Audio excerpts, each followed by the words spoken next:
When you grow old and the world around you begins to quiet down, when the phone rings less, the house feels a little emptier, and the calendar no longer overflows with appointments and visits, there comes a moment when you look around and realize, you are alone. Not just physically but in your thoughts, your space, and your daily rhythm. And while the world often paints this kind of solitude with fear, pity, or sadness, the truth is something entirely different. Being alone in old age is not the end of joy, but the beginning of a quieter, deeper, more honest kind of happiness, one that grows not from what surrounds you but from what lives within you. At first, it feels unfamiliar. You may sit at the kitchen table, once bustling with laughter and noise, and notice how every sound echoes. You may make 2 cups of tea out of habit, then pause and smile wistfully as you pour one back. You may feel the weight of birthdays celebrated with fewer candles, fewer guests. You may walk through the house and touch the backs of chairs like they hold memories, like they whisper stories only you remember. And yet, if you listen carefully enough, you begin to hear something else too. Beneath the silence, beneath the stillness, there is a peace that begins to take root. It doesn't arrive all at once. It grows slowly, like morning light creeping through closed curtains. It begins when you realize that solitude is not loneliness, it's space. It's the space to breathe, to reflect, to rediscover parts of yourself that were long buried under decades of doing, serving, sacrificing, and surviving. You begin to notice the little things, the way sunlight dances on your floor in the afternoon, the way a familiar old song stirs your heart, the way your own laughter sounds when you laugh just for yourself. You start to enjoy your own company. You start talking to yourself, not out of madness but out of companionship. You become your own favorite conversation, your own safest place. And that is the start of true happiness when you are alone. It comes not from pretending you're not alone, but from embracing the gift of your own presence. In solitude you have time to reflect, not with regret but with reverence. You look back not to ache for what was but to honor it. The hands that raised children, built a life, held love, comforted friends. Those hands still carry purpose. They can still paint, write, cook, plant, comfort. You are still here and so is your power. And slowly you begin to redefine happiness, not as something loud or shared or photographed, but as something personal, quiet, and sacred. Happiness becomes a warm meal cooked just for yourself, not because anyone's watching but because you deserve nourishment. It becomes going for a slow walk and waving to the trees because they've become your neighbors. It becomes lighting a candle at sunset not for a ritual but because it feels good. It becomes reading a book and talking to the characters, or watching birds and giving them names. You begin to remember that you are part of the world, not in spite of your age or your solitude but because of it. You hold history in your heart. You carry decades in your breath. Your silence is not emptiness, it is wisdom. And slowly joy sneaks back into your days, not with a bang but with a whisper. A smile at your own joke. A tear at a beautiful memory. A moment of absolute stillness when you realize, I am enough. I always was. You begin to take ownership of your time. No longer pulled in 1,000 directions, you have the rare gift of choice. You can wake up when you want, eat what you like, sit for hours doing nothing and call it a win. You get to decide how your day unfolds, and that freedom, even if quiet, is golden. You no longer need to impress anyone. You've already lived, already loved, already proven everything that mattered. Now your only job is to enjoy the moment.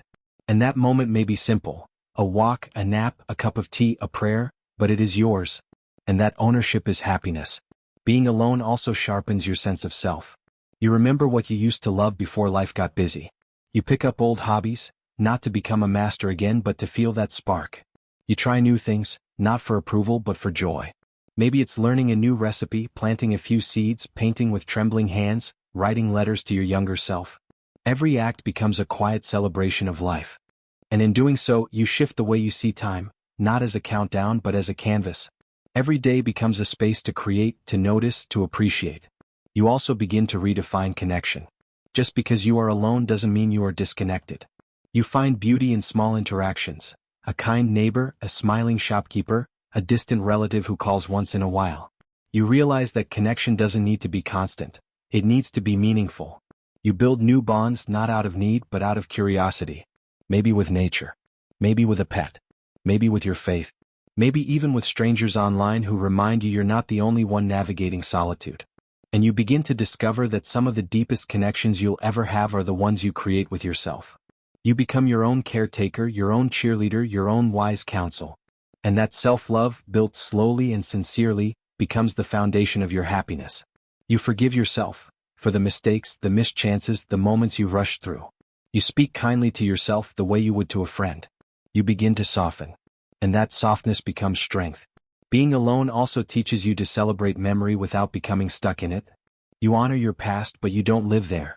You remember the people you've lost, not only with sadness, but with gratitude. You keep them alive through stories, photos, prayers, and laughter. And in doing so, you create a sense of companionship that defies physical presence. You are never truly alone when you carry love in your heart. And perhaps most profoundly, being alone teaches you presence. You learn to sit in silence without rushing to fill it. You learn to enjoy meals without distraction. You learn to sit in a room with just yourself and feel peaceful instead of restless. That presence becomes your sanctuary. It becomes the place where healing happens, where old wounds fade, where new peace is born. You stop chasing the life you once had and begin embracing the life you now have. And in doing so you find freedom. Freedom from comparison. Freedom from noise. Freedom from expectation. You start to define happiness on your own terms. Maybe it's waking up without an alarm. Maybe it's walking barefoot in your garden. Maybe it's singing out loud to a song no one else hears. Maybe it's talking to your younger self in the mirror and saying, "We made it." Because you did. You survived the noise, the chaos, the heartbreak, the storms. And now you are here, in the quiet, in the stillness, in the peace, and you are not broken. You are blooming. Slowly, softly, quietly. Alone, yes, but never without purpose. Because in this aloneness you have found yourself again, not the version others needed, but the version you buried long ago. The one who dances barefoot. The one who laughs at silly things. The one who cries freely. The one who knows that happiness doesn't always come in a crowd. It often comes in a quiet room with a heart that still dares to hope. So if you are growing old and find yourself alone, don't fear it. Don't fight it. Let it become your teacher. Let it show you the depth of your own soul. Let it lead you to parts of yourself you forgot in the noise of life. Be your own company, your own best friend, your own greatest comfort. You have earned this peace. You have earned this joy. You have earned this sacred season. Live it with courage. Live it with tenderness. And above all, live it with love. For yourself, for your journey, for the quiet miracle of waking up each day, alone but never empty, older but never done, peaceful but never forgotten. And maybe the most beautiful truth of all is this. With time and solitude you start to see yourself not as someone who has been left behind, but as someone who has been gifted the rare space to return home, to the quiet center of your being, to the core of who you really are when no one else is watching, judging, or expecting. You realize that aging alone is not a punishment, it's an invitation. An invitation to explore not just the world outside but the vast world inside.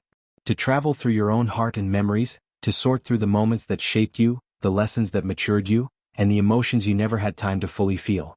And now, for the first time and maybe forever, you have the time to sit with yourself without urgency. You have space to say to your inner child, "You did well." You have time to whisper to your younger self, "I forgive you." You have room to embrace the version of you that carried guilt, that suffered silently, that held the family together, that swallowed tears, and to let that version exhale. Being alone in old age becomes sacred when you stop viewing it as empty and start treating it as full of reflection, healing, grace. And slowly your inner dialogue begins to shift. You no longer measure your value by who checks in or who remembers your birthday. You begin to speak to yourself with compassion, not blame. You stop chasing the love you gave so freely and start giving it to yourself in small, powerful ways. A warm bath drawn just for you. A note of encouragement written to yourself and tucked into your drawer. A gentle routine that nourishes your spirit. Tea, prayer, music, stretching, silence. These acts are not small. They are revolutionary. They are proof that even in solitude, joy can bloom like wildflowers in an abandoned garden. You stop waiting for life to knock on your door and begin planting joy right where you are. Because you realize something very few ever understand: happiness is not delivered by others. It is grown by you inside your own heart, in the quiet space of your own attention and tenderness. And when you start loving yourself that deeply, loneliness becomes something different. It becomes a season, not a sentence. It becomes a teacher, not a tormentor. It becomes a soft companion that walks beside you, not a darkness that consumes you. And with that, your days begin to change, not with noise or crowds or constant stimulation but with presence, with gratitude, with sacred repetition. You make your bed every morning not because anyone will see it, but because you deserve to wake up and return to beauty. You light a candle at dusk not because you're sad but because you're alive.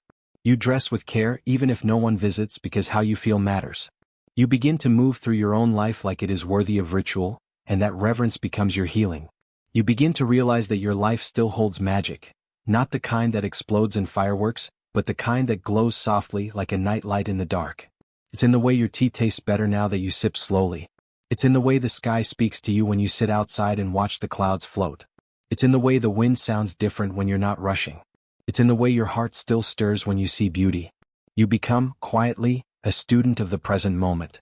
You notice the curve of your own breath, the softness of your hands, the way your heart still beats, steady, faithful, gentle. And that awareness is a kind of rebirth. You are not just growing old. You are growing whole. Piece by piece you gather yourself. You no longer mourn what you've lost. You begin to bless what you still have. And you realize that even in your solitude, you are surrounded by the presence of memory, by the quiet company of your soul, by the rhythm of the earth that continues to include you. You are not forgotten. Life still wants you here.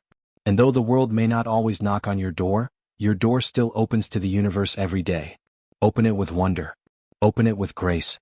Open it with the quiet dignity of someone who has known love, loss, and the healing power of their own presence. You become a witness to your own resilience. A quiet warrior. A poet of your own soul. You are not alone in the way the world fears. You are alone in the way that monks seek. Alone in the way that sages embrace. Alone in the way that invites truth to visit. Alone in the way that creates space for grace. So let yourself bloom in this quiet season. Let yourself be loved, not by crowds, but by the sacred silence that wraps around you like a shawl. Let your laughter echo in the stillness. Let your tears fall without shame. Let your memories guide you, not imprison you. Let your breath be a prayer. Let your hands create. Let your eyes notice the beauty that never left.